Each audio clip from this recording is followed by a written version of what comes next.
तर नमस्कार मित्रांनो, श्री टायर सुदगीर आपल्या युट्यूब चॅनलमध्ये पुन्हा एकदा तुम्हा सर्वांचं स्वागत आहे. तर आजचा आपला टॉपिक आहे प्रोडक्ट सेल कसा करायचा. आता एक एक्झाम्पल तुम्हाला सांगतो मी. आता हा जे प्रोडक्ट आहे तर माझा टायर लाईन आहे बरोबर.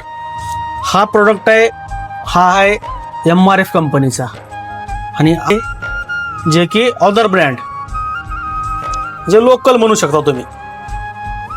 तर तुम्हाला काय करायचंय, जेव्हा तुम्हाला कस्टमरला कन्व्हिन्स करायचंय तेव्हा तुम्ही काय करायचे, ह्याच्याविषयी बोलू नका, म्हणजे MRF विषयी बोलू नका. तुमचा जे ब्रँड आहे, तुम्ही जे विकताय त्याच्याविषयी बोला. ह्याचे काय फायदे आहेत ते सांगा.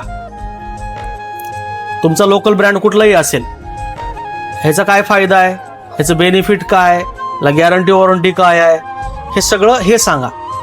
कधीच म्हणायचं नाही की MRF असा आहे, MRF तसा आहे.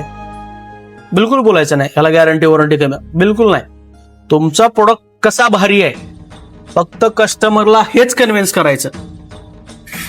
कशा प्रकारे करायचं, कस्टमर आलाय तुमच्याकडं, तुमचं प्रोडक्ट त्यांना दाखवा, जे काही असेल ह्याचे ॲडव्हान्टेजेस सांगा. म्हणजे फायदे काय आहेत, की तुम्हाला हा का फायदा करून देईल प्रोडक्ट, कशा प्रकारे, जे काही असेल गॅरंटी वॉरंटी, तुमचं जे काही प्रोडक्ट असेल त्याचे फायदे आधी कस्टमरला सांगा. नेक्स्ट, आता हा MRF आहे. MRF मध्ये ह्याच्यापेक्षा हे कसं फायदेशीर आहे, हे मायनस पॉईंट तरी प्लस पॉईंट कसं आहे हे कस्टमरला कन्व्हिन्स करा. जेव्हा तुम्ही कस्टमरला व्यवस्थित कन्व्हिन्स कराल, कस्टमर तुमचा हा प्रोडक्ट घेणारच नाही, 100% हाच घेईल. आणि हे माझं स्वतःचं उदाहरण आहे. आज मी स्वतः सेल करतो, त्याच्यामुळे तुम्हाला सांगतोय.